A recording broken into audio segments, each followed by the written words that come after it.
আসসালামু আলাইকুম সম্মানিত ভিউয়ার্স। আজকে আপনাদেরকে আল্লাহ পাকের বরকত সম্পর্কে একটা জিনিস খুব সহজেই বোঝানোর খাতিরে আলোচনা করব। সেটা হলো, সকল কাজের মধ্যে আল্লাহ পাকের বরকত থাকা দরকার। বরকতের ব্যাখ্যা দিতে গেলে আসলে বোঝা যাবে না, কিন্তু বরকত সম্পর্কে আসলে বরকতটা কি। বরকত হলো এরকম একটা জিনিস, অল্পের মধ্যে এর মধ্যে মানে আপনি অল্প দিয়ে আপনার সকল চাহিদা, সকল সমস্যা, সকল প্রয়োজনকে মেটানোর বরকত। যদিও অল্প থাকবে, এই অল্পের মধ্যে আপনার এরকম সকল প্রয়োজন মেটানো, অল্পর ভিতরেই প্রয়োজন মেটানো হচ্ছে বরকত। তো বরকত সম্পর্কে কোনো একজন বুজুর্গ, তার বিভিন্ন সমস্যা ছিল, নানাবিধ সমস্যা ছিল। সে আল্লাহ পাকের কাছে বলতেছিল যে আল্লাহ, আপনি বরকত দান করেন, বরকত দান করেন। তো এই বরকতের জন্য সে আল্লাহ পাকের কাছে বলতেছিল। কোনো এক সময় সে স্বপ্নে দেখলো যে তুমি ওইরকম পাহাড়ের একটা পাদদেশে যাও, যা দেখো এখানে এক কলস ভরা মোহর আছে, তুমি সেটা নিয়ে আসো। তো স্বপ্নের মাধ্যমে বুজুর্গ জিজ্ঞেস করলেন যে ওই ওই ওই এক কলস মোহরের মধ্যে কি বরকত আছে? বলছে যে না, বরকত নাই, ইচ্ছা করলে তুমি নিতে পারো। তো সে ওই বরকত নাই দেখে ওই এক কলস মোহর আনতে যায় নাই।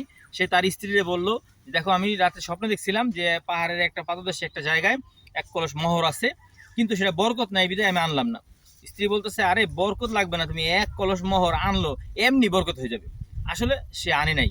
তো বন্ধুরা, পরবর্তী কিছুদিন পরে সে আবার স্বপ্ন দেখলো যে ওইখানে এরকম ভাবে ছোট একটা ঘটির ভিতরে কিছু মোহর আছে, তুমি নিয়ে আসো।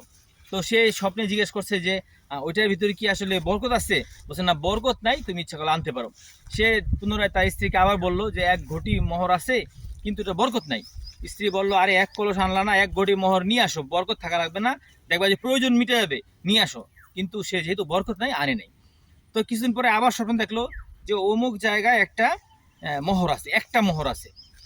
তো সে চিন্তা করলো এবং এবং সে স্বপ্নের মাধ্যমে জিজ্ঞেস করলো যে ওই ওই মোহরটা কি বরকত আছে? তো তার স্বপ্নের মাধ্যমে বললো যে হ্যাঁ, তো ওই মোহরে বরকত আছে। যখন বরকতের কথা বলছে, তো তখন সে যায় ওই একটা মোহর আনছে, নিয়ে আসছে। তো সকালবেলা সে মোহরটা আনার আগে তার স্ত্রী বলতেছিল যে একটা মোহর অমুক জায়গায় আছে, তো এটার ভিতরে বরকত আছে। স্ত্রী বলতেছে, এক কলস মোহর আনো নাই, এক ঘটি মোহর আনো নাই, আর এখন একটা মোহর দরকার নেই, আনার দরকার নেই, এটা দিয়ে আর কি হবে, আর এটার মধ্যে কি বরকত হবে? তো স্ত্রী বুঝতে পারে নাই, কিন্তু স্বামী চিন্তা করছে যে না, যেহেতু বলছে বরকত আছে, সেই একটা মোহর আনার জন্য চলে গেছে এবং আনছে। নিয়ে আসার সময় রাস্তার ভিতরে দেখে যে একটা জেলে একটা মাছ বিক্রি করতেছে, সেই মাছটা এক মোহর দাম। সে এক মোহর দিয়ে ওই মাছটা ক্রয় করে নিয়ে আসছে। যখন বাসায় নিয়ে আসছে, স্ত্রী ওই মাছটাকে কাটতেছে, কাটার সময় দেখে মাছের পেটে থেকে দুইটা পাথর পাইছে, চকচকা দুইটা পাথর পাইছে।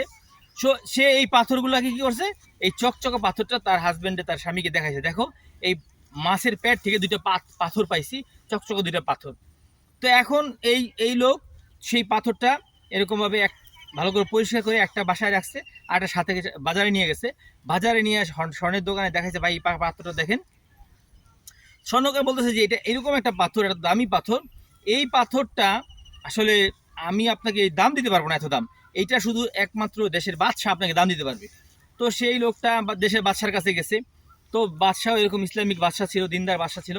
তো সে দেখিয়া বলতেছে, তার তার লোকজনকে দেখাইছে যারা চিনে পাথর। তো তার ওই যে যে পাথর জোহরি, তাকে ডাক দিছে এবং সেই পাথরটা দেখাইছে। তো পাথরটা দেখে বলতেছে যে এই পাথরটা এত এত দামি, এই পাথরটা এত দামি, অনেক দামি পাথরটা, এবং এই পাথর একটা হয় না, দুইটা হয়।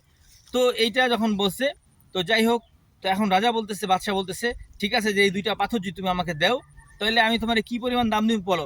বলছে, আমি তো আসলে দাম জানি না, আপনি বাদশাহ, আপনি যেটুক যা ভালো মনে করেন আপনি দিয়ে দেন। তো বাদশাহ বলতেছে, তোমারে আমি 40 উট বোঝাই করা স্বর্ণ মুদ্রা দিব, যদি তুমি আমি পাথর দুইটা দিয়ে দাও। তো বন্ধুরা, কি হইল, এক মহরের থেকে 40 উট বুঝাই করা স্বর্ণ মুদ্রা পাইল। এইটার নামই হলো বরকত। আর বরকত দেওয়ার মালিক হলো একমাত্র আল্লাহ তাআলা। আল্লাহ সুবহানাহু ওয়া তাআলা যদি বরকত দেয়, তো কেউ এরকম বরকত কেড়ে নিতে পারবে না। আর অনেক কামাই করে, অনেক ইনকাম করে, যদি আল্লাহ সুবহানাহু ওয়া তাআলা বরকত না দেয়, তাহলে অনেক কামাই করার পরেও দেখা যায় প্রতি মাসে ঋণ হয়ে গেছে, ঋণে ঋণে থাকবে, তার আয় থাকবে না, শুধু ব্যয় বেড়ে যাবে। তো আল্লাহ সুবহানাহু ওয়া তাআলা হইল গিয়া এই বরকতের মালিক। তো সমস্ত কিছু একমাত্র আল্লাহ থেকে হয়, এই কথা বোঝার জন্য এই বরকতের ব্যাখ্যা বন্ধুরা আজকে দিলাম।